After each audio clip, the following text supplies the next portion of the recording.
قصص رؤياك على إخوتك فيكيدوا لك كيدا إن الشيطان للإنسان عدو মুবিন।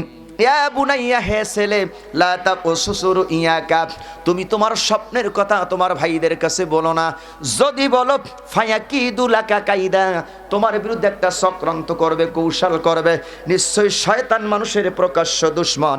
ভাইয়ের আমার লক্ষ্য করুন, হযরত ইয়াকুব আলাইহিস সালামের পুত্র হযরত ইউসুফ আলাইহিস সালাম স্বপ্নের কথা ভাইদের কাছে বলে দিলেন।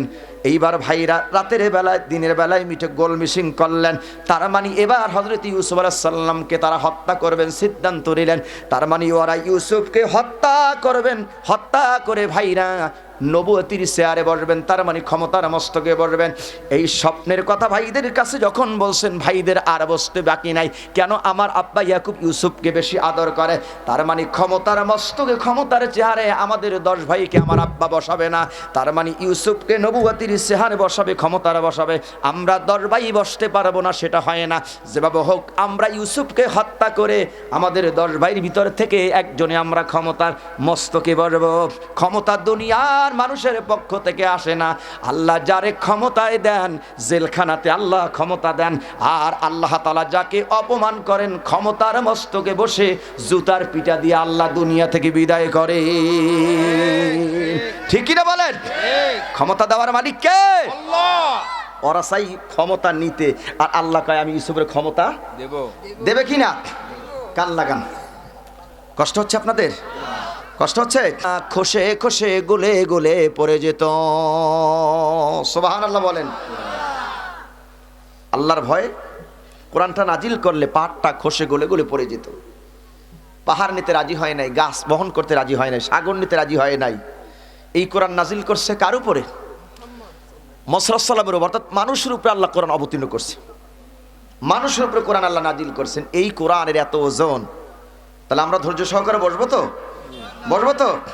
ভাইয়ের আমার, এবার গভীর মনোযোগ। রাসূল চলে গেলেন বাড়িতে। আম্মাজান খাদিজা তার একটা কম্বল দিয়ে ঢেকে দিলেন।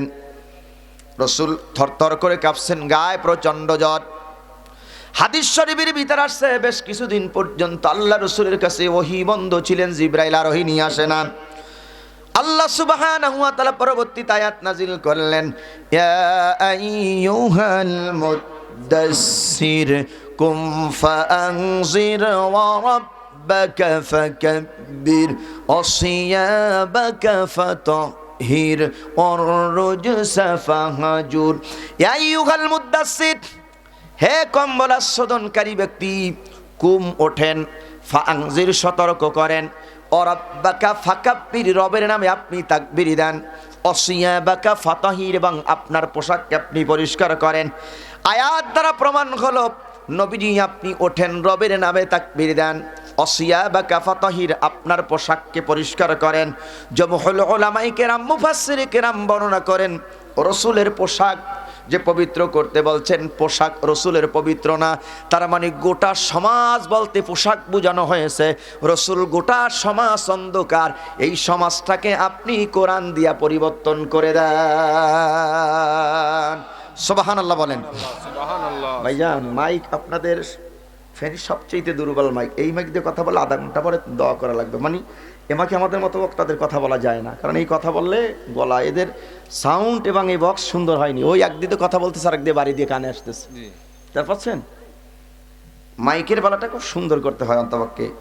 আমার আলোচনা কথা বলতে হলে খুব সুন্দর মাইক দরকার হয়, কারণ আপনাদের এখানে অস্কর মাসকে একদিন, আর অস্কর লাগবে রমজানের আগ পর্যন্ত। আজকে যদি গলা ভাঙ্গি কেমনে হবে? মাইকলা ভাই কই গেছে? এই বাড়িটা কোথায় খায়? সাউন্ডের বাড়িটা কোথায় খায়? একটা সাউন্ড আসে না ব্যাক, এটা কোথা থেকে আসে? এটা আগে চেক করা দরকার ছিল।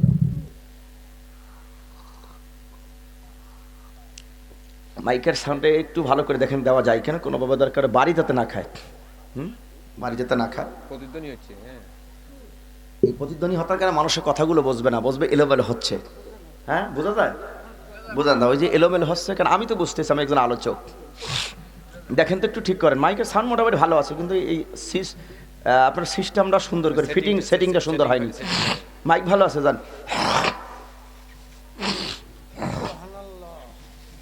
চেষ্টা করেন একটু, দেখেন পারবেন ইনশাআল্লাহ। আমরা দোয়া করি যেন মাইকের সাউন্ড সিস্টেমটা, এদের আওয়াজ সুন্দর কিন্তু সুন্দর করে করতে পারেনি, সেটিংটা করতে পারেনি। আমরা দোয়া করি যেন সাউন্ড সিস্টেমটা আল্লাহ সুন্দর করে দেয়, বলেন আমিন। কান লাগান। তাহলে আল্লাহ তার রাসূলের কাছে ওহী দিলেন, সমাজটাকে পরিবর্তন করতে হবে। এখন সমাজ যদি পরিবর্তন করতে হয়, পুলিশ, নৌবাহিনী, সেনাবাহিনী, বিডিআর, র্যাব এ দিয়ে মানুষের চরিত্র পরিবর্তন করা যায় না।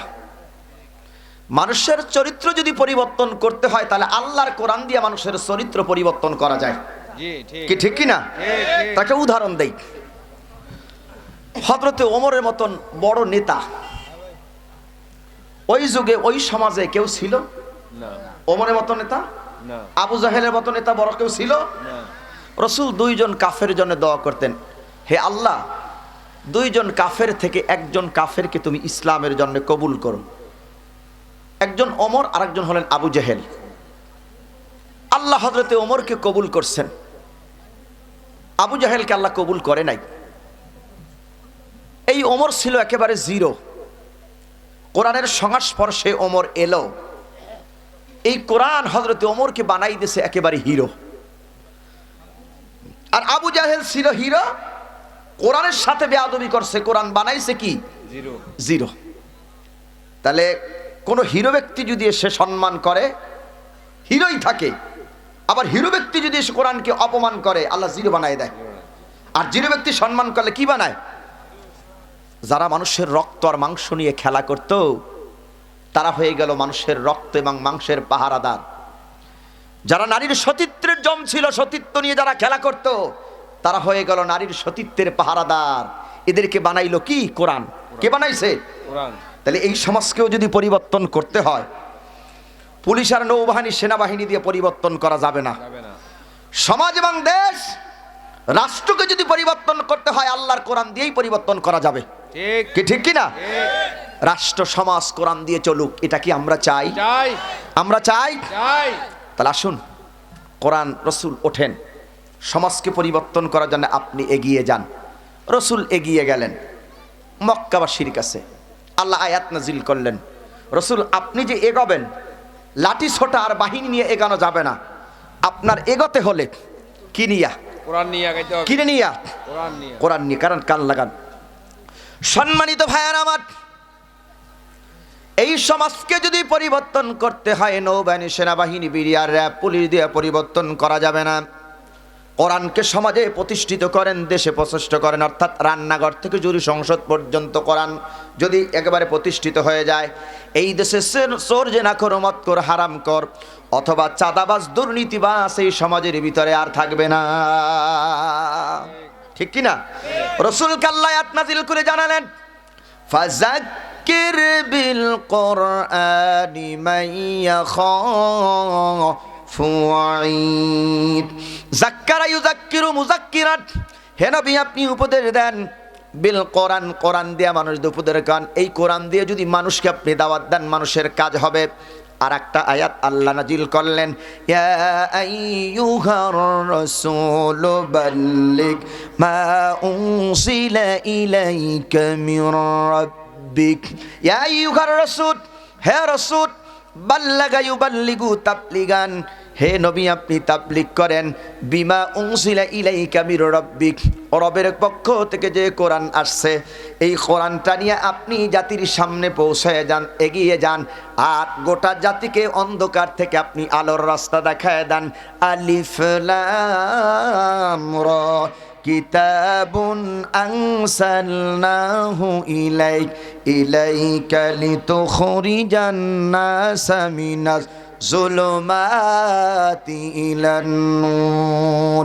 আলিফ লাম রা হরফে মুকাদ্দাত, কিতাবুন আনসালনাহু ইলাইকা, হে রাসূল এই কোরআন তোমার কাছে এই জন্য অবতীর্ণ করলাম, লিতুখরিজান নাস, যাতে করে মানুষদেরকে বের করতে পারো, মিনাস যুলুমাতি ইলান নূর, অন্ধকার সমূহ থেকে যেন মানুষকে ইলান নূর, তুমি যাতে করে কোরআনের আলো দেখায় দিতে পারো। সুবহানাল্লাহ বলেন। আর একটা আয়াত আল্লাহ নাযিল করলেন, তাহা মা আনসালনা আলাইকাল কুরআন লিতাশকা। হে নবী, এই কোরআন আমি তোমার কাছে এই জন্য অবতীর্ণ করি নাই ভাগ্যকে বিনষ্ট করে দেবে, ভাগ্য কলস করে দেবে, ভাগ্য হত করবে, এই জন্য আমি আল্লাহ কোরআন নাজিল করি নাই, বরং কোরআন আমি আল্লাহ নাজিল করেছি মানুষের ভাগ্যকে শুভসন্ন করার জন্য। সুবহানাল্লাহ বলেন।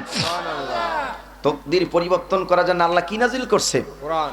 কোরআন। অন্ধকার থেকে মানুষদেরকে আলোর রাস্তা দেখাবার জন্য আল্লাহ নাজিল করছে কি? কোরআন। এখন আমাদের তকদির পরিবর্তন হয় নাই, অন্ধকার থেকেও আমরা মানুষ বের হতে পারি নাই। বুঝেন, তকদিরও আমাদের পরিবর্তন হয় নাই, অন্ধকার থেকেও আমরা আলোর রাস্তায় বের হতে পারি নাই, কারণ আমরা এখন কোরআনের কাছে কেউ নাই। কোরআন সবার বাড়িতে আছে, কিন্তু কোরআনের আইন কতক্ষণ? কোরআনের আইন বাড়িতে বাড়িতে কোরআন আছে না নাই? আছে না নাই? মসজিদে কোরআন, কিন্তু মসজিদে কোরআন আছে, নামাজে যতটুকুন লাগে মসজিদের হুজুর ততটুকুন তেলাওয়াত করে। বাড়িতেও কোরআন আছে, রমজান আসলে খতম হয়, তাই হয়। রমজান আসলে ঘন ঘন পড়ি, মায়ে পড়ে, দাদায় পড়ে, নানায় পড়ে, সবাই পড়ে, কিন্তু আল্লাহ কোরআন পড়বেন, নামাজ পড়বেন, তারাবি পড়বেন, হাদিয়া নিবেন, সেজন্য আল্লাহ কোরআন দেয় নাই। আল্লাহ বলেছে কোরআন আমি কেন দিলাম? ওয়ালাউ আন্না হালাল কুরআন ওয়াত্তাকাউ লাফাতাহনা আলাইহিম বারাকাতিম মিনাস সামাই ওয়াল আরদ। জনপদের লোকেরা যদি দুইটা কাজ করে, এক নম্বরে আমি আল্লাহর উপরে যদি ঈমান আনে, আমি আল্লাহকে যদি ভয় করে, আর কোরআনের বিধান যদি সম্পূর্ণটা মেনে নেয়, লক্ষ্য করেন, কোরআনের বিধান যদি সম্পূর্ণটা মেনে নেয়, লাফাতাহনা আলাইহিম বারাকাতিম মিনাস সামাই ওয়াল আরদ, আকাশ আর জমিনের সমস্ত বরকতের দরজা আমি আমার বান্দা বান্দির জন্য খুলে দেব। আরো আস্তে কোন সুবহানাল্লাহ। কিন্তু আমাদের তো খোলে নাই। কেন খোলে নাই? কোরআনের পুরো আইনটা মেনে নিতে, কথা বলেন, মেনে নিতে মানসি কটটুক ওই নামাজে লাগে যতটুকুন ততটুকুন মানসি। রসুল গেলেন অন্ধকার থেকে মানুষদেরকে আলোর রাস্তা দেখাবার জন্য মক্কাবাসীর কাছে। রসুল গিয়ে বললেন, তোমরা বলো ইয়া আইয়ুহান নাস, হে মানুষেরা, তোমরা বলো কুলু লা ইলাহা ইল্লাল্লাহি তুফলিহুন, তোমরা বলো যে আল্লাহ ছাড়া কোনো ইলাহা নাই, মাবুদ নাই, উপাস্য নাই, আইনদাতা নাই, বিধানদাতা নাই, হুকুমদাতা নাই। তার মানে আলা লাহুল খলকু ওয়াল আম, সৃষ্টি যার, হুকুম চলবে তার, আকাশ আর জমিন যার, আইন চলবে তার। রসুল গিয়ে বললেন, এতদিন তোমরা তোমাদের মন গড়া মস্তিষ্ক প্রসূত বিধান দিয়া দেশ চালাইছো, আজ থেকে তোমাদের বিধান দিয়ে দেশ চলবে না, আজ থেকে দেশ চলবে এক আসমানি দাড়িপাল্লা, তার মানে আল্লাহর কোরআন দিয়ে দেশ চলবে।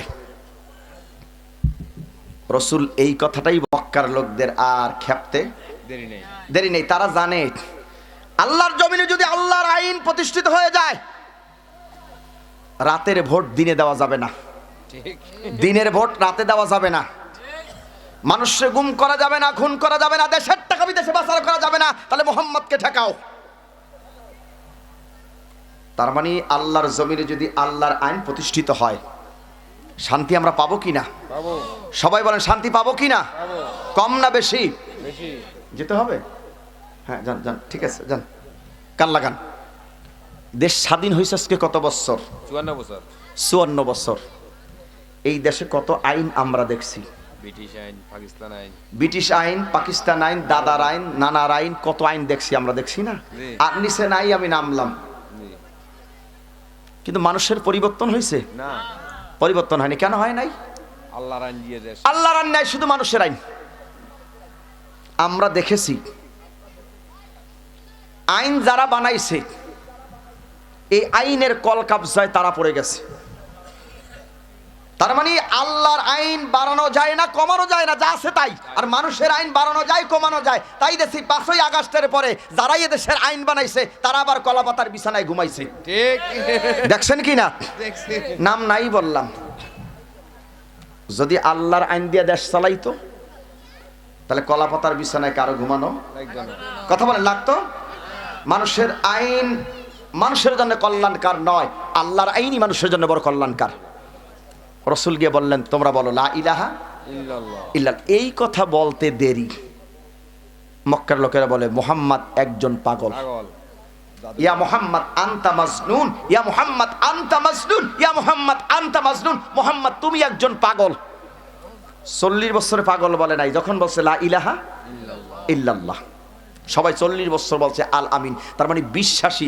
লা ইল্লাল্লাহ বলার পর আর কেউ বিশ্বাসী বলে না, সবাই বলে পাগল। কান লাগান, গভীর মনোযোগ। রাসূল যখন কালেমার দাওয়াত দিয়েছেন, রাসূলের বিরুদ্ধে মক্কার কাফেরেরা 6টা নাটক দাঁড় করছে। কয়টা? কয়টা? আর রাহিকুল মাকতুবের লেখক লেখে 6টা নাটক রাসূলের বিরুদ্ধে তারা দাঁড় করছেন মক্কাতে। এর ভিতর প্রথম নাটক ছিল রাসূলকে বলছেন পাগল, আর আল্লাহ বলে অমা সাহিবুকুম বিমাজনুন, তোমাদের সাথী মুহাম্মদ সাল্লাল্লাহু আলাইহি ওয়াসাল্লাম পাগল নাই, বরং তোমরা যারা আমার রাসূলকে পাগল বলছো তোমরাই পাগল। আমার সাথী মা আনতা বিনিআমাতি রাব্বিকা বিমাজনুন, আমায় আল্লাহ তাআলার অনুগ্রহে আমার রাসূল পাগল না। সুবহানাল্লাহ বলেন। আমার রাসূল কি পাগল ছিল? না। কথা পাগল ছিল? না। তাহলে পাগল বলল, স্বার্থের উপরে আঘাত পড়ছে। তার মানে ওরা চায় না যে মুহাম্মাদের হাতে ক্ষমতা চলে যাক, ওরা চায় না হুজুররা দেশ চালাক, এটা ওরা চায় না। ওরা চায় ওদের মতন করে জুলুম অন্যায় অপরাধ করে দেশ চালাতে। কিন্তু আলেম যদি ক্ষমতায় যায়, জুলুম আর অন্যায় ওরা করতে পারবে না, সেই জন্য আলেমদেরকে ক্ষমতায় যেতে দিতে চায় না। কথা কি আমার বুঝতেছেন? জি। আস্তে আস্তে করে আমি আলোচনার গভীরে যাওয়ার চেষ্টা করছি। তাহলে রাসূলের বিরুদ্ধে 6টা নাটক করলেন। 1 নম্বর নাটক করলেন, রাসূলকে ওরা বললেন পাগল। 1500 বছর আগে রাসূলকে বলছেন পাগল, আর বিগত সময় বর্তমান সময় আমাদেরকে পাগল বলে না। আমাদেরকে যা বলে সেটা আমি যদি আপনাদেরকে বলি, কেউ কষ্ট নেবেন না। আমাদেরকে কথায় কথায় তোহমাত দেয়, ছোট হোক বড় হোক, স্বাধীনতার আগে হোক স্বাধীনতার পরে হোক, আমাদেরকে কথায় কথায় একটা তোহমাত দেয়, রাজাকার। ঠিক বুঝতেছেন কি? রাজাকার। আল্লাহ রাসূলের একটি হাদিস শোনাচ্ছি মুসলিম শরীফ থেকে। তুমি যদি কাউকে মিথ্যা কোনো তোহমাত দাও, অপবাদ দাও, এই জিল্লাত আল্লাহ তাআলা তোমাকে দিয়ে দুনিয়া থেকে বিদায় করে দেবে। তুমি যদি কাউকে মিথ্যা তোহমাত জিল্লাত দাও, ওই জিল্লাতে তোমার ক্ষমতার মস্তক থেকে আল্লাহ তাআলা নামিয়ে দেবে। একটা বাস্তব উদাহরণ একেবারে চাক্ষুষ আপনাদের সামনে তুলে ধরছি। আমার হাতের দিক তাকান, এই যে প্রমাণটা দেখেন। বিশ্বনন্দিত মুফাসসির, কোরআনের পাখি, শহীদ আল্লামা দেলোয়ার হোসেন সাঈদী রাহিমাহুল্লাহ নাওয়ারাল্লাহু মারকাদাহু ওয়া জাআলাল জান্নাতা মাসওয়াহু, আল্লাহ তার কবরটা নূরে মুনাওয়ারা বানিয়ে দিন। আমিন আমিন। 50টি বছর দেশে আর বিদেশে তাফসীর করার কারণে বিশ্বনন্দিত মুফাসসিরকে, কোরআনের পাখিকে কারাবদ্ধ করলেন 13টা বছর। লাস্টে তাল বাহানা শেষ করে ইনজেকশন পুশ করে শহীদ করে দিয়েছেন। অপরাধ কি? কোরআনের কথা বলেছেন, তাকে রাজাকার বানিয়ে জেলখানাতে ঢুকিয়েছেন। লাস্ট পর্যায়ে জালেম স্বৈরাচার যখন দেশ থেকে বিদায় হল, স্লোগান একটাই ছিল, বীর মুক্তিযোদ্ধাদের নাতিপতি সন্তানেরা কোটা পাবে না, পাবে কি রাজাকারের বাচ্চারা। কথাটা ছিল এই। ছাত্র সমাজ জেগে গেলেন। আবু সাইদ মুগ্ধ আর খুদ্রির মতন ছেলে মাঠে নামলেন, বলছেন, স্লোগান দিয়েছেন, তুমি কে আমি কে, রাজাকার রাজাকার, তুমি কে আমি কে, রাজাকার রাজাকার। যে জিল্লাত আল্লামা সাঈদীকে দিয়েছে, আলেমদেরকে ফাঁসি দিয়েছেন, মীর কাসিম আলীকে ফাঁসি দিয়েছেন, মতিউর রহমান নিজামীকে ফাঁসি দিয়েছেন, গোলাম আজমকে হত্যা করেছেন, যেই অপরাধে সেই জিল্লাত নিয়ে সেই রাজাকারের ট্যাগ লাগাইয়া মামুর বাড়ি দিল্লিতে গিয়ে সেই জালেম সরকার আস্থায় নিয়েছে। কাল লাগান, তাহলে টেক লাগায় এখন রাজাকার। কি লাগায়? নালে লাগায় জঙ্গি, নালে কি লাগায়? জঙ্গি। কাল লাগান। রাসূলকে ট্যাগ লাগাইছেন পাগল। সম্মানিত ভাইয়ের আমার, গভীর মনোযোগ। অনেকের কাছে খারাপ লাগতে পারে, এটাই বাস্তবতা। খুব গভীর মনোযোগ। রাসূলকে পাগল বলছেন, আর আরশ আজিমের মালিক বলে আমার রাসূল পাগল। পাগল। এখন পাগল বলছে কেন? তার মানে ওরা চায় না যে রাসূল দেশটা কোরআন দিয়া চালাক, এটা রাসূল চালাক, কোরআন দিয়া দেশ চালাক, এটা ওরা চায় না। ওদের টার্গেট হলে রাসূলকে হত্যা করবেন। রাসূলকে পাগল বলে মানুষদেরকে দূরে সরাইয়া ওরাই দেশটা চালাবে। রাখে আল্লাহ, মারে কে? মারে আল্লাহ, রাখে কে? সম্মান দেওয়ার মালিক কে? আল্লাহ। অপমান করা মালিক কে? আল্লাহ। ক্ষমতা দেওয়ার মালিক কে? আল্লাহ। ক্ষমতা থেকে ছিনাই নেওয়ার মালিক কে? আল্লাহ। একটা বাস্তব উদাহরণ সূরা ইউসুফ থেকে আমি আপনাদেরকে শোনাচ্ছি। গভীর মনোযোগ। আল্লাহর একজন জলিলুল কদর পয়গম্বর, যার নাম হযরতে ইয়াকুব, আলাইহি আসসালাতু ওয়াসসালাম, তার কলিজার টুকরা সন্তান ইউসুফ, তিনি একজন আল্লাহর পয়গম্বর, দেখতে অনেক সুন্দর। ইউসুফ আলাইহিস সালাম এত সুন্দর, মিশরের লোক যারা দেখেছেন দেখেন কত সুন্দর। মিশরের লোক যদি হয় এত সুন্দর, তাহলে ইউসুফ আলাইহিস সালাম যে কত সুন্দর ছিলেন আল্লাহু আ'লাম, আল্লাহ তাআলা ভালো জানেন। রূপ সৌন্দর্য চেহারা দিয়ে গোটা পৃথিবীতে আল্লাহ তিনটা ভাগ করেছেন। এই তিন ভাগ রূপ সৌন্দর্যর 2 ভাগ রূপ দিয়েছেন আল্লাহ ইউসুফকে, আর 1 ভাগ রূপ দিয়েছেন হযরতে গোটা পৃথিবীর মানুষকে। 2 ভাগ রূপ যদি ইউসুফের হয়, তাহলে কত সৌন্দর্য হযরতে ইউসুফ আলাইহিস সালাতু ওয়াসসালাম। এখন ভুল বোঝার কোনো সুযোগ নাই। হাদিস শরীফের ভিতরে আসছেন হযরতে ইউসুফ আলাইহিস সালাম যতই সুন্দর হোক না কেন, ইউসুফ আলাইহিস সালাম যতই সুন্দর হোক না কেন, কিন্তু আমার নবী মুহাম্মদুর রাসূলুল্লাহ সাল্লাল্লাহু আলাইহি সাল্লামের থেকে ইউসুফ কসুসুরু ইয়াকা আলা ইখওয়াতিকা ফায়াকিদু লাকা কাইদা ইন্নাশ শাইতানা লিল-ইনসানি আদুউম মুবিন। ইয়া বুনাইয়া, হে ছেলে, লা তাকুসুসুরু ইয়াকা, তুমি তোমার স্বপ্নের কথা তোমার ভাইদের কাছে বলো না। যদি বলো ফায়াকিদু লাকা কাইদা, তোমার বিরুদ্ধে একটা চক্রান্ত করবে, কৌশল করবে। নিশ্চয়ই শয়তান মানুষের প্রকাশ্য দুশমন। ভাইয়ের আমার লক্ষ্য করুন, হযরত ইয়াকুব আলাইহিস সালামের পুত্র হযরত ইউসুফ আলাইহিস সালাম স্বপ্নের কথা ভাইদের কাছে বলে দিলেন। এইবার ভাইরা রাতের বেলায় দিনের বেলায় মিটে গোল মিশিং করলেন। তার মানে এবার হযরত ইউসুফ আলাইহিস সালামকে তারা হত্যা করবেন সিদ্ধান্ত নিলেন। তার মানে ওরা ইউসুফকে হত্যা করবেন। হত্যা করে ভাইরা নবুয়তির চেয়ারে বসবেন, তার মানে ক্ষমতার মস্তকে বসবেন। এই স্বপ্নের কথা ভাইদের কাছে যখন বলছেন, ভাইদের আর বসতে বাকি নাই। কেন? আমার আব্বা ইয়াকুব ইউসুফকে বেশি আদর করে, তার মানে ক্ষমতার মস্তকে ক্ষমতার চেহারে আমাদের 10 ভাইকে আমার আব্বা বসাবে না। তার মানে ইউসুফকে নবুয়তির চেহারে বসাবে, ক্ষমতার বসাবে। আমরা 10 ভাই বসতে পারবো না, সেটা হয় না। যেভাবে হোক আমরা ইউসুফকে হত্যা করে আমাদের 10 ভাইয়ের ভিতর থেকে একজনে আমরা ক্ষমতার মস্তকে বসবো। ক্ষমতা দুনিয়ার মানুষের পক্ষ থেকে আসে না, আল্লাহ যারে ক্ষমতায় দেন, জেলখানাতে আল্লাহ ক্ষমতা দেন। আর আল্লাহ তাআলা যাকে অপমান করেন, ক্ষমতার মস্তকে বসে জুতার পিটা দিয়ে আল্লাহ দুনিয়া থেকে বিদায় করে। ঠিক কি না বলেন? ক্ষমতা দেওয়ার মালিক কে? আল্লাহ। ওরা চাই ক্ষমতা নিতে, আর আল্লাহ কয় আমি ইউসুফের ক্ষমতা দেব। দেবে কিনা? কান লাগান। কষ্ট হচ্ছে আপনাদের? কষ্ট হচ্ছে?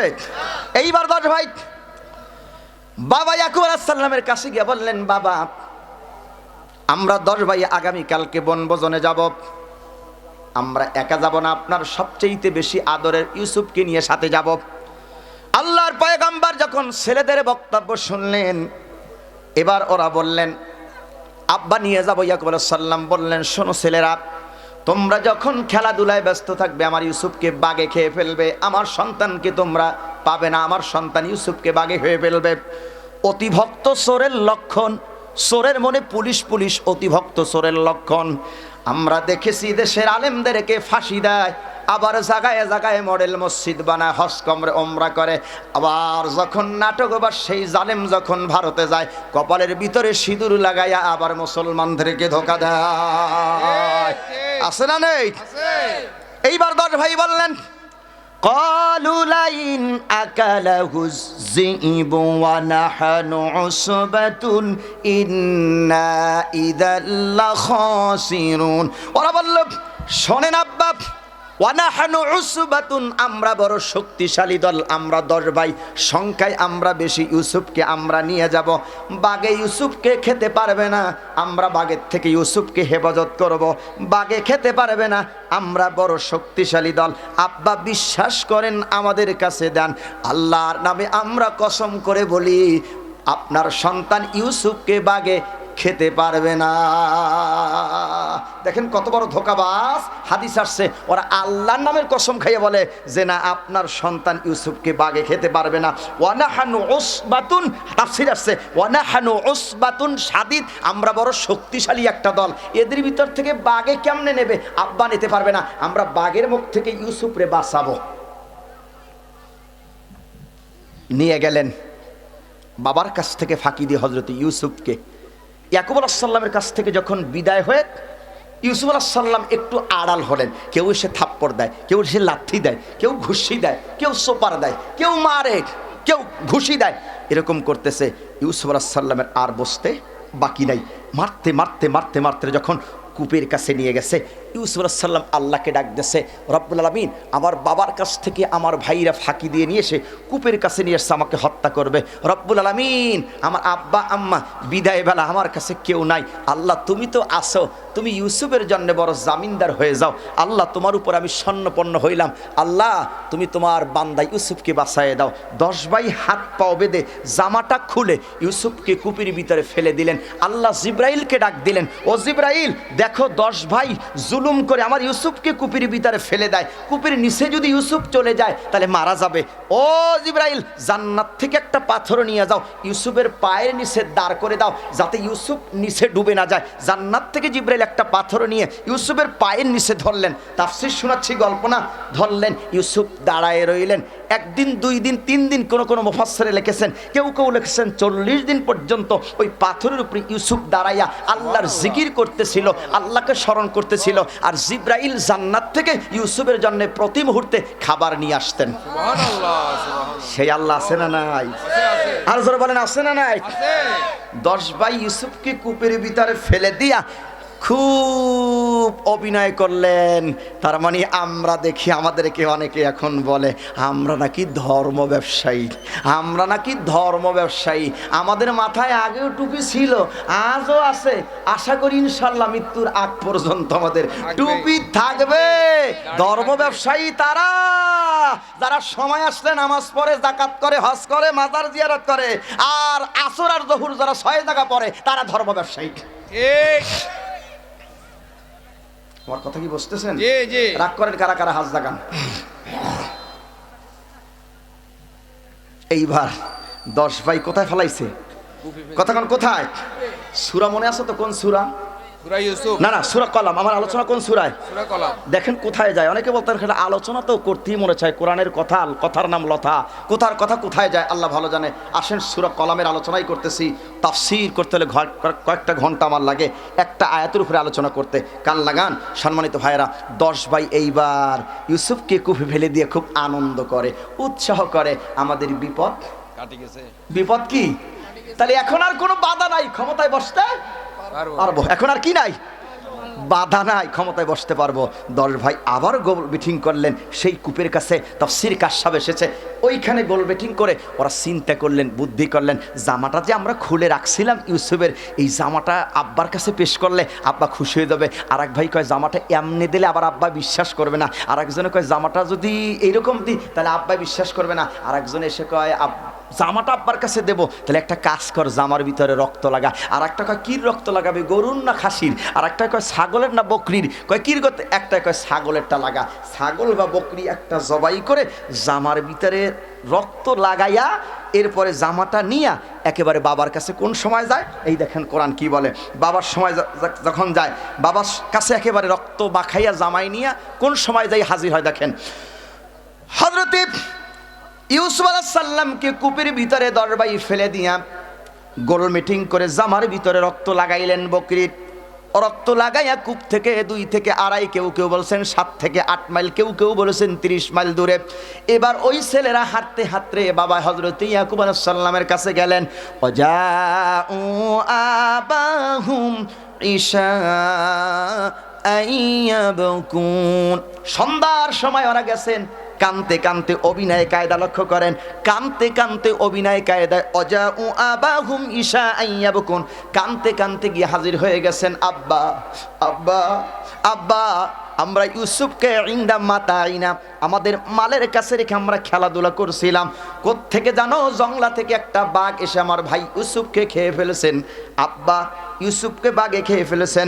ওয়ালাউ কুন্না সাদিকিন, আমরা যদি সত্যবাদী হয়ে থাকি। দেখেন কি অভিনয়, এর আগে করছে কসম, আর এখন কি কয়? ওয়ালাউ কুন্না সাদিকিন, আমরা যদি সত্য কথাবাদী বলি অথবা সত্যবাদী হয়ে থাকি, আব্বা আপনি বিশ্বাস করবেন না, কারণ আমাদের থেকে বেশি ভালোবাসেন আপনার কলিজার টুকরা হযরত ইউসুফকে।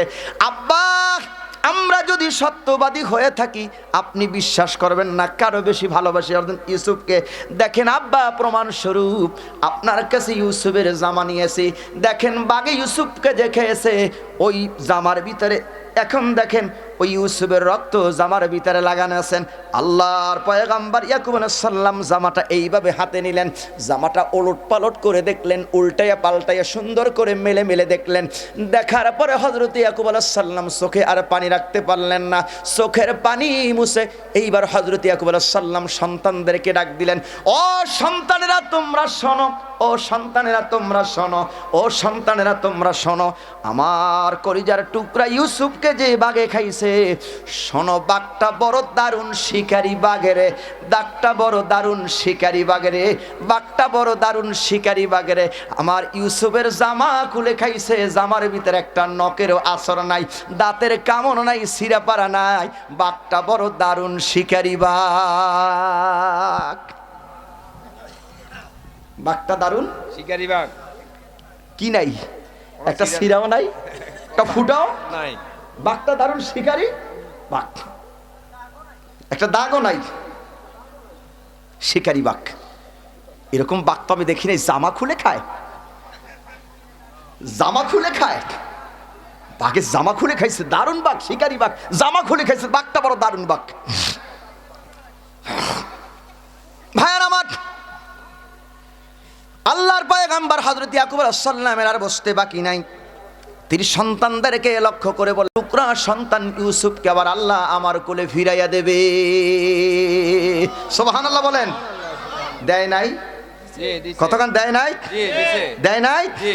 ওরা চাইছেন ইউসুফকে হত্যা করে ক্ষমতার মস্তকে বসবে, ওরা কূপের ভিতরে নিয়ে ফেলে দিয়েছেন। আল্লাহ বলে, ইউসুফ তোমার এটা মরণ কূপ না, এটা যন্ত্রণার কূপ না, এটা মিশরের অর্থমন্ত্রী হওয়ার জন্য বড় সুযোগ। তোমাকে তোমার ভাইরা ফেলে দিলে হবে কি, তোমার ভাইরা দুশ্মনী করলে হবে কি, আমি আল্লাহ ইউসুফ তোমাকে ভালোবাসি। শোনো ইউসুফ, তোমাকে আমি এই কূপ থেকে তুলবো, কূপ থেকে তুলে আমি তোমাকে মিশরের অর্থমন্ত্রী বানায় দেব। তোমার এই 10 ভাই আবার তোমার কাছে যাবে, তোমার কাছে মস্তককে নত করে দেবে। ঠিক নত করে দিয়েছিলেন, কিন্তু আল্লাহর পয়গম্বর ইউসুফ আলাইহিস সালামকে ছোট্টবেলায় যে নির্মম নির্যাতন জুলুম 10 ভাই করেছিলেন, কিন্তু অর্থমন্ত্রী হওয়ার পর ভাইরা যখন ইউসুফকে চিনছিলেন, অনেক লম্বা ঘটনা খুব সংক্ষিপ্ত করে বলছেন, 10 ভাই যখন ইউসুফকে চিনছিলেন, ইউসুফও যখন 10 ভাইকে চিনছিলেন, ইউসুফ আলাইহিস সালাম তখন বলেছিলেন নবী হিসাবে, শোনো আমি একজন নবী, আমি একজন পয়গম্বর, আমি তোমাদেরকে শাস্তি দেব না, মারব না, আমি তো একজন পয়গম্বর, আমি ইউসুফ ও ভাই তোমাদের সকলকে আমি আজ এদেশের অর্থমন্ত্রী হওয়ার পরে আমি আজকে তোমাদের সবাইকে ক্ষমা করে দিলাম। আর আমরা যদি ক্ষমতা পাইতাম, আমরা যদি পাইতাম, বলেন আমরা যদি পাইতাম, পাই নাই, তাতেই দেখি ঢাকা পুরন পল্টনে আয়ামে জাহিলিয়াতের যুগে যেমনে মানুষ মারে নাই, তার থেকে পাথরের আঘাতে সোহাগের মতন মানুষের জীবন দিয়েছে। ক্ষমতা পাই নাই, আর পাইলে কি করব সেটা মানুষের বোঝা হয়ে গেছে।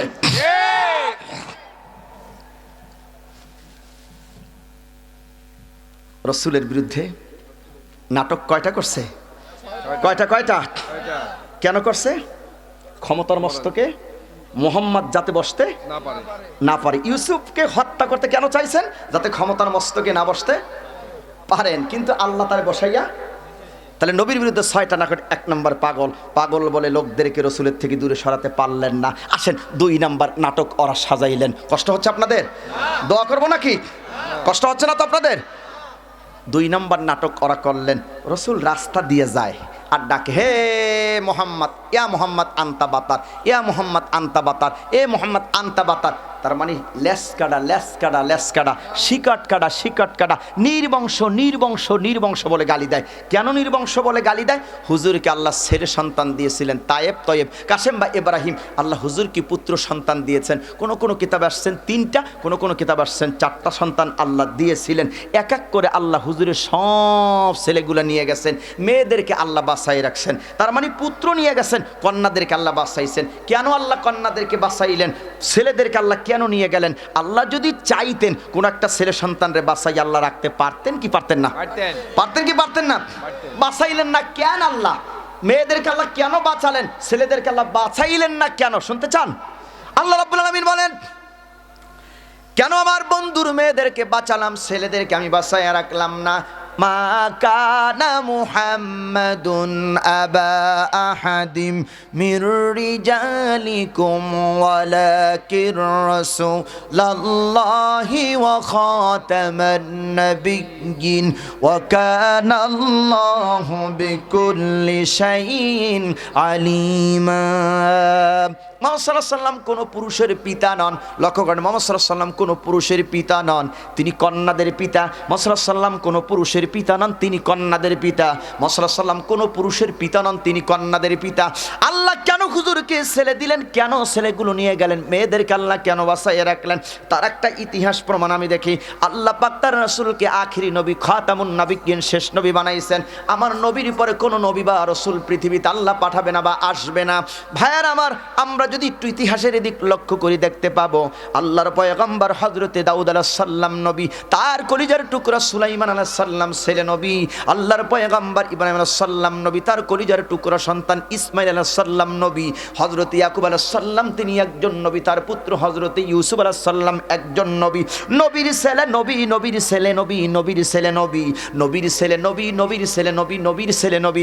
বাংলাদেশের দিকে একটু লক্ষ্য করে দেখেন, শর্ষিনার পীর যখন মরে গেল, তার ছেলে পীর হয়ে গেছেন, তিনি ইন্তেকাল করার পর তার ছেলে পীর হয়েছেন, তিনি ইন্তেকাল করার পর গদিনিশির পীরের ছেলে পীর, পীরের ছেলে পীর, পীরের ছেলে পীর। চরমনার পিসাব মরে যাওয়ার পর তার ছেলে পীর হয়েছেন, তিনি ইন্তেকাল করার পর তার ছেলে পীর হয়েছেন। এখন তার ছেলে গদিনিশি পীর, পীরের ছেলে পীর, পীরের ছেলে পীর, পীরের ছেলে পীর, নবীর ছেলে নবী, নবীর ছেলে নবী। আল্লাহ যদি হুজুরের কোনো একটা ছেলে সন্তান আল্লাহ বাঁচায় রাখতেন, তাহলে তামাম পৃথিবীর লোকেরা ধরে নিত, তামাম পৃথিবীর লোকের একটা আইডিয়া করত যে নবীর ছেলে একজন নবী। সেই জন্য আল্লাহ হুজুরের সব ছেলেগুলো নিয়ে গেছেন, মেয়েদেরকে আল্লাহ বাঁচায় রাখছেন। তাই রসুলের ছেলেগুলো নিয়ে যাওয়ার পর রসুল বড় কষ্ট পেয়েছেন, দুঃখ পেয়েছেন। এমনিই তো ছেলে হারা বেদনা বড় কষ্ট। এই কষ্ট নিয়ে রসুল যখন রাস্তা দিয়ে হাঁটতেন, মক্কার লোকেরা রসুলকে কালেমার দাওয়াত দেওয়ার জন্য আরো বেশি কষ্ট দিতেন। রাস্তা দিয়ে গেলেই বলতেন মুহাম্মদ লেস কাটা, শিকাট কাটা, নির্বংশ বলে বলে গালি দিত। নবীজি বড় কষ্ট পাইতেন, রসুল বড় কাঁদতেন। শাজিমের মালিক আল্লাহ বরদাস্ত করতেন না। আমার রসুল কাঁদলে চোখের পানি রসুলের পড়লে আল্লাহ বরদাস্ত করতেন না। আল্লাহ সাথে সাথে আয়াত নাজিল করলেন, ইন্না আতাইনাকাল কাউসার ফাসাল্লি লিরাব্বিকা ওয়ানহার ইন্না শানিয়াকা হুয়াল আবতার। ইন্না আতাইনা কাল কাউসার, নিশ্চয়ই নবী আমি আপনাকে কাউসার দান করেছি। ফাসাল্লি লিরাব্বিকা ওয়ানহার, আপনার প্রভুর নামে আপনি নামাজ পড়েন, কোরবানি করেন। ইন্না শানিয়াকা হুয়াল আবতার, নিশ্চয়ই আপনার শত্রুদের শিকাট কাটা। নবী তুমি শিকাট কাটা, লেস কাটা, নির্বংশ নাও। শোনো নবী গো, তোমার কিয়ামত পর্যন্ত আওলাদে রাসূল পাওয়া যাবে, উম্মত পাওয়া যাবে, কিন্তু আবু জাহেল, উতবা, সাইবা, আবু লাহাবের গোষ্ঠী বা পরিচয় দেওয়ার কোনো লোক পাওয়া যাবে না। এখানে শতে শতে মানুষ বসেছেন, রসুলের উম্মত বললে সবাই বুকে টেনে নেবে। আর আবু জাহেলের ভাই, চাচতো ভাই, খালতো ভাই, মামতো ভাই, জাড়তো ভাই, দাদাতো ভাই, নানাতো ভাই বললে যার কাছে যা আছে বিসমিল্লাহ সারা ওরে জুতা দিয়ে পিটান মারবে। ঠিক কিনা বলেন? তাহলে রসুলের উম্মত বলে বুকে টান দেবে। আর যদি বলে যে আমি আবু জাহেলের ভাই, ওর পিঠের চামড়া আপনারা রাখবেন? কতক্ষণ রাখবেন?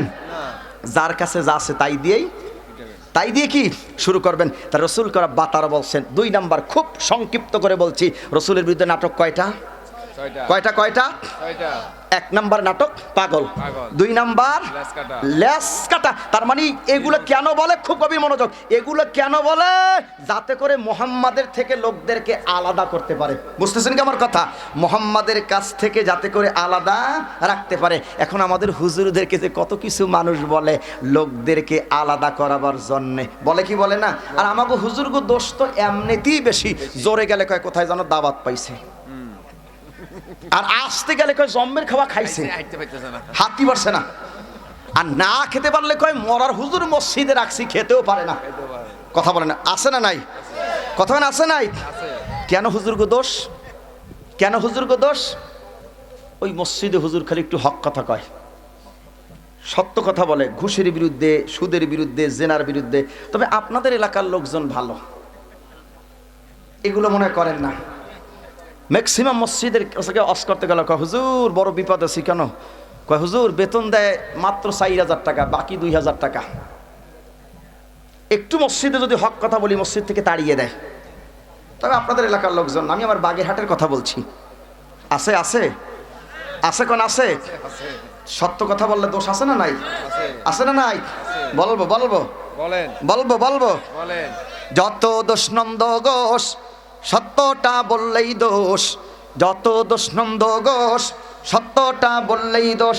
করলে অন্যায়ের প্রতিবাদ, নামটা হবে তোমার মৌলবাদ, নামটা হবে তোমার জঙ্গিবাদ, নামটা হবে তোমার মৌলবাদ, নামটা হবে তোমার জঙ্গিবাদ, নামটা হবে তোমার মৌলবাদ। যত দোষ নন্দ ঘোষ, সত্যটা বললেই দোষ। যত দোষ নন্দ ঘোষ, সত্যটা বললেই দোষ। করলে অন্যায়ের প্রতিবাদ, নামটা হবে তোমার মৌলবাদ, নামটা হবে তোমার জঙ্গিবাদ, নামটা হবে তোমার মৌলবাদ, নামটা হবে তোমার জঙ্গিবাদ। পেটাগনে হামলা হলো, দুষ্কুজে নাহি পেল। পেটাগনে হামলা হলো, দুষ্কুজে নাহি পেল।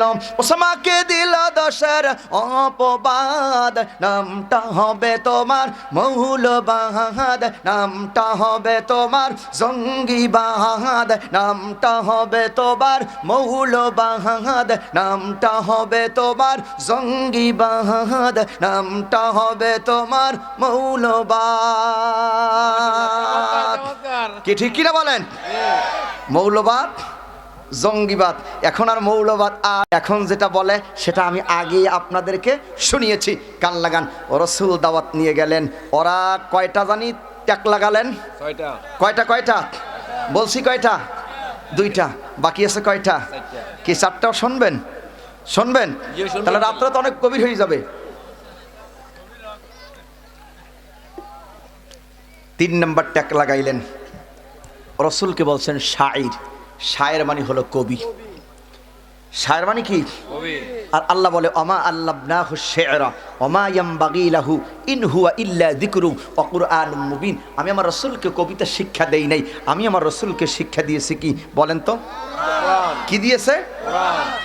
রসুলকে আল্লাহ কবিতা শিক্ষা দেয় নাই। কবি রসুলকে কেন বলল? কারণ ওই জমানার যে কবিরা ছিল, কবিরা লেখতেন আগডুম বাগডুম ঘোড়ার ডুম সাজে, চাঁদ উঠিছে ফুল ফুটিছে কদম তলায়কে, হাতি নাচে ঘোড়া নাচে সোনামণির বিয়ে, হাট্টিমা টিম টিম তারা মাঠে পারে ডিম, তাদের খাড়া দুইটা শিং তারা হাট্টিমা টিম টিম। ওই দেখা যায় তাল গাছ, ওই আমাদের গা, ওইখানেতে বাস করে জেতা বগির ছা। ও বগি তুই খাস কি? পান্তা ভাতের চাষ কি? পান্তা আমি খাই না, পুঁটি মাছ পাই না, একটা যদি পাই জম্মের খাওয়া খাই।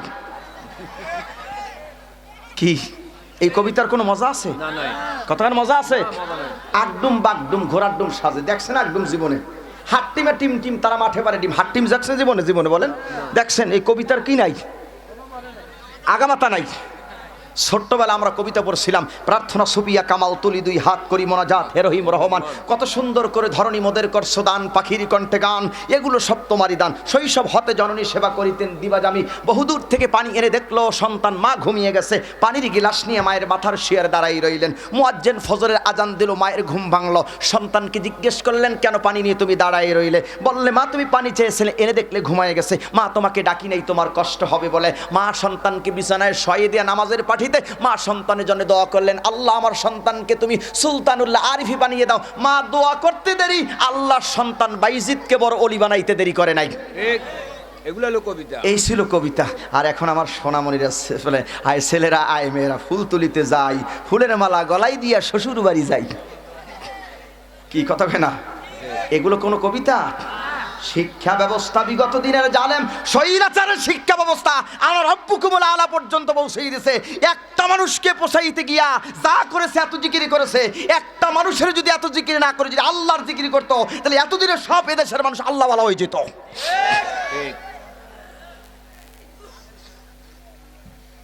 শিক্ষা ব্যবস্থা 12টা বানাই দিয়েছে। বুঝতেছেন কি আমার? শিক্ষা ব্যবস্থার দিকে একটু ঢুকিয়ে দেখেন কি করছে শিক্ষা ব্যবস্থা। আনা রব্বুকুমুল আলা, ওইজন ফেরাউন বলছিলেন, নমরুদ হামায়ুন আর ওই টাকলায় বন্ধু বানাইছিল, এক পর্যায়ে ওই দেশের সব বই বাদ দিয়ে দই নমরুদ আর ফেরাউন আর হামায়ুনের জিকির করাইছিল। ঠিক আমাদের শিক্ষা ব্যবস্থার অবস্থা হয়েছে, ছেলেদেরকে এখন ধর্মীয় শিক্ষা ক্লাস 10 পর্যন্ত দেওয়া হবে না, কারণ 10 পর্যন্ত ক্লাস শিক্ষা ব্যবস্থায় যদি ধর্মীয় শিক্ষা না থাকে, বড় হইলে ওই ছেলে আনাকুম বানাকুম জানাকুম রানাকুম কানাকুম কুনাকুম ওগুলো আর পড়বে না।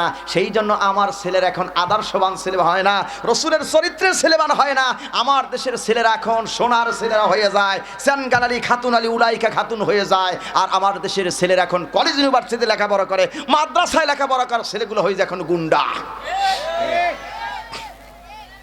কষ্ট হচ্ছে আপনাদের? কষ্ট হচ্ছে? শিক্ষা ব্যবস্থা এই হলো।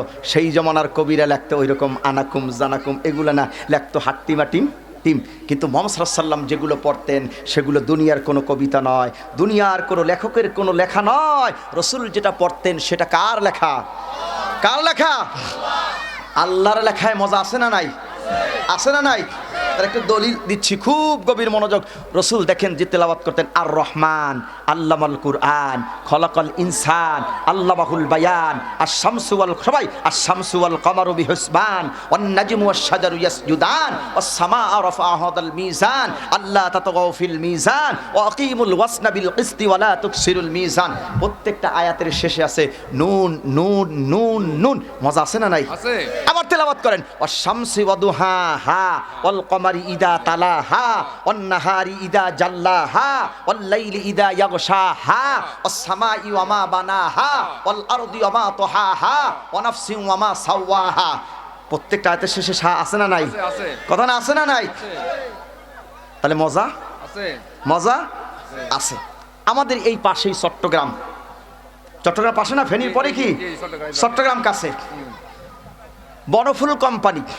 বনফুল কোম্পানি, হ্যাঁ। বনফুল কোম্পানি একটা ছেলেকে নিয়ে আসে প্রতি বছর রমজানে তারাবি পড়াতে। এর ভিতরে একটা ছেলের নাম হলো হাফেজ কারি আবু রায়হান। নাম শুনছেন আপনার? হাফেজ কারি আবু রায়হান। আর একজন আছেন আমার বন্ধু বড় ভাই পারভেজ ভাই, যার রমজানের তেলাওয়াত শোনেন টেলিভিশনে। তাই হাই করে কেন নিয়ে আসে? এগুলো ছেলে কোথায়? ছেলে ফেলেগুলা হ্যাঁ তোরা বসো। মাশাআল্লাহ, এতক্ষণ তোমরা কোথায় আসিলা? মাশাআল্লাহ।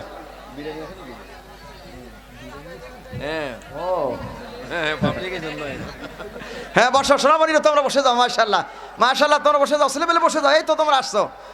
এই হাফেজ আবু রায়হান তেলাওয়াত নিয়ে যায়, কত সুন্দর তেলাওয়াত। ভালো লাগে না? ভালো লাগে। কত ভালো লাগে না? ভালো লাগে। কি সুন্দর তেলাওয়াত করে। আল্লাহু আকবার।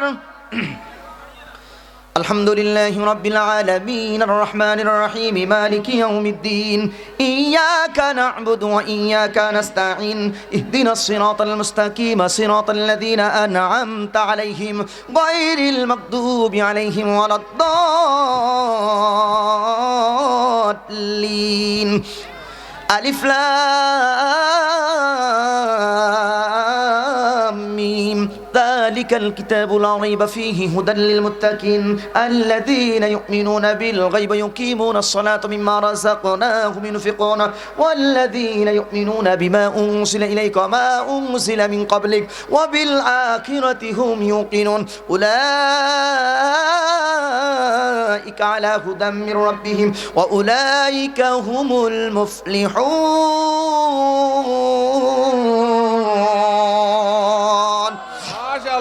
মজা আছে না নাই?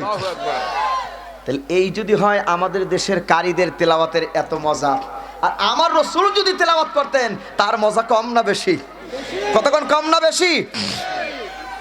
কার সাথে তুলনা? কার সাথে তুলনা হয়? কারণ রাসূল তেলাওয়াত করছেন, যার উপরে কোরআন নাজিল করছেন সেই রাসূলের তেলাওয়াত করছেন। নিশ্চয়ই আমার রাসূলের তেলাওয়াত আরো অনেক অনেক অনেক অনেক অনেক মজার। একটু ঘটনা শোনাই। খলিফাতুল মুসলিমিন ওমর রাদিয়াল্লাহু তাআলা আনহু একদিন রাতের বেলায় একটা তলোয়ার এইরকম কান্দে নিয়ে বের হয়েছেন, মুহাম্মদকে হত্যা করবেন। মুহাম্মদকে হত্যা করার জন্য ওমর বাইর হয়েছেন। তখনও ওমর মুসলমান হয় নাই, এখনও হযরত ওমর কুপুরি হালতে আছেন। ওমর আল্লাহ রসুলকে হত্যা করবেন, যেখানে পাবেন সেখানে। কত বড় জাহেল মূর্খ হলে আল্লাহ রসুলকে হত্যা করতে যায়। এখনও কিন্তু ওমর মুসলমান হয় নাই। সম্মানিত ভাইয়ের আমার, হযরত ওমর রাদিয়াল্লাহু তাআলা আনহু আল্লাহ নবীকে হত্যা করার জন্য তিনি একটা তলোয়ার নিয়ে বেরিয়ে গেলেন। হুজুরকে হত্যা করবেন, খুঁজতে খুঁজতে ওমর চলে গেল। রসুলকে কোথায় পাওয়া যায় সেখানে গিয়ে তিনি হত্যা করবেন।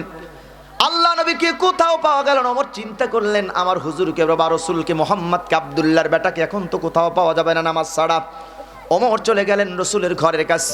আল্লাহ নবী সলাতে দাঁড়ায় গেলেন, নামাজ পড়ার জন্য দাঁড়ায় গেলেন। তিনি তেলাওয়াত করছেন আলহামদুলিল্লাহি রাব্বিল আলামিন। সবাই আর রহমানির রহিম মালিকি ইয়াউমিদ্দিন ইয়্যাকা না'বুদু ওয়া ইয়্যাকা নাস্তাঈন ইহদিনাস সিরাতাল মুস্তাকিম। সবাই সিরাতাল্লাযীনা আন'আমতা আলাইহিম গায়রিল মাগদুবি আলাইহিম ওয়ালাদ-দাল্লিন।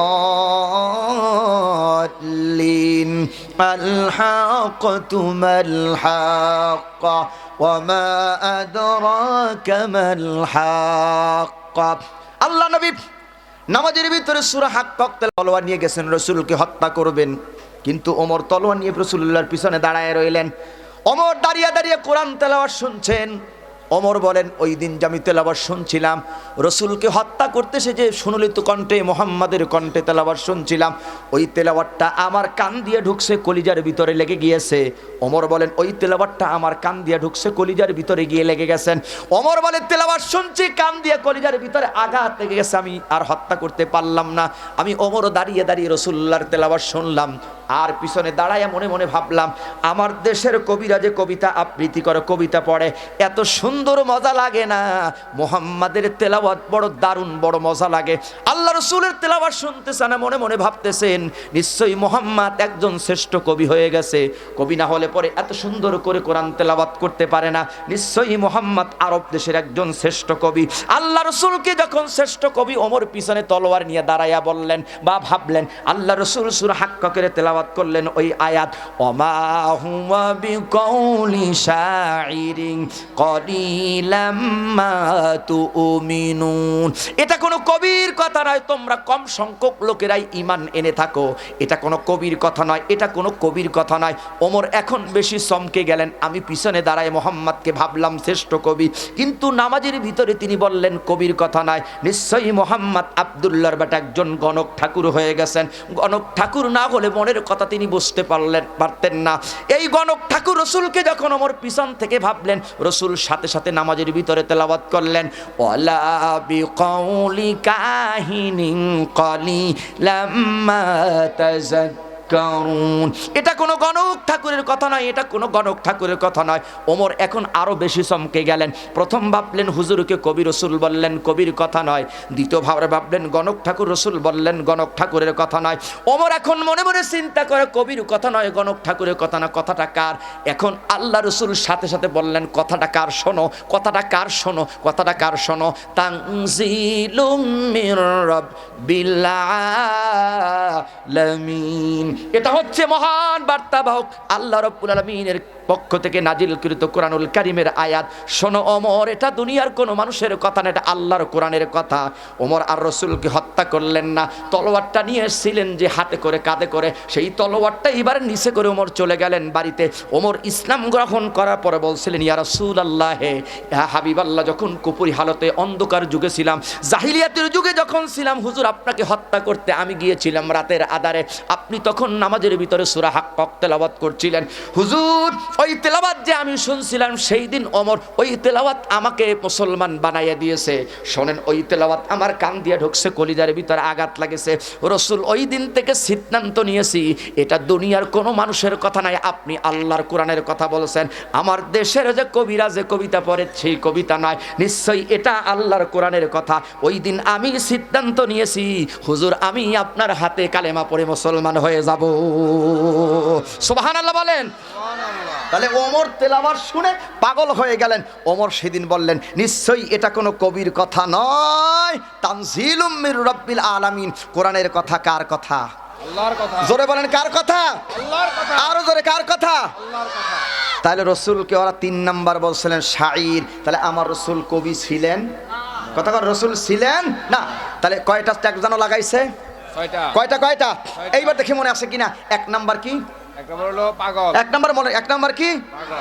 2 নম্বরে নির্বংশ। নির্বংশ, লেস কাটা। লেজ কাটা। 3 নম্বরে বলছেন কবি। কবি। তাহলে এই 3টা বললাম, আর 3টা যদি কোনোদিন সুযোগ হয় বলবো ইনশাআল্লাহ। কাল লাগান। তাহলে এই 3টার একটাও কি, অর্থাৎ 6টা তো, 3টার একটাও কি আমার রাসূল ছিল? না। বলে ছিল। না। তাহলে এখন বললো কেন? এবার আপনারা বলেন, বললে কেন? ক্ষমতার জন্য। হ্যাঁ, বলল কেন? যাতে রসুল থেকে মানুষ আলাদা হয়ে যায়। কিন্তু ওয়ারাফানা লাকা যিকরাক, নবী তোমার সম্মান আমি আল্লাহ বিশ্বময় করে দেব। ওরা রসুলকে লেস কাটা, নির্বংশ, শাইর, কবি, যার সন্তান রসুলকে নানান তোহমাত অপবাদ দিয়েছে, কিন্তু লোকদেরকে দূরে সরাতে পারে নাই। বরং ওরা দূরে সরাইতে গিয়ে ওরা দূরে সরে গেছে, লোকেরা মুহাম্মাদের কাছে আকৃষ্ট হয়ে গেছে। রসুল মানুষদেরকে, অমানুষদেরকে মানুষ বানালেন। রসুল গোটা সমাজটাকে পরিবর্তন করলেন আল্লাহর কোরআন দিয়ে, দাওয়াত দিয়ে। রসুল ওই সমাজ সম্পর্কে বলছেন, খৈরুল কুরুনি কারণী সুম্মাল্লাযীনা ইয়ালুনাহুম সুম্মাল্লাযীনা ইয়ালুনাহুম সুম্মাল্লাযীনা ইয়ালুনাহুম। আমার যুগ সর্বশ্রেষ্ঠ যুগ, আমার যুগ সর্বশ্রেষ্ঠ যুগ, আমার যুগ সর্বশ্রেষ্ঠ যুগ। ওই যুগটা বানাইছে রসুল কি দিয়া? কোরআন দিয়া। কি দিয়া? কোরআন দিয়া। মানুষ মানুষের মর্যাদা পেয়েছে, নারী তার সতীত্বের মর্যাদা পেয়েছে, নাগরিক তার অধিকার পেয়েছে, শ্রমিক তার অধিকার পেয়েছে।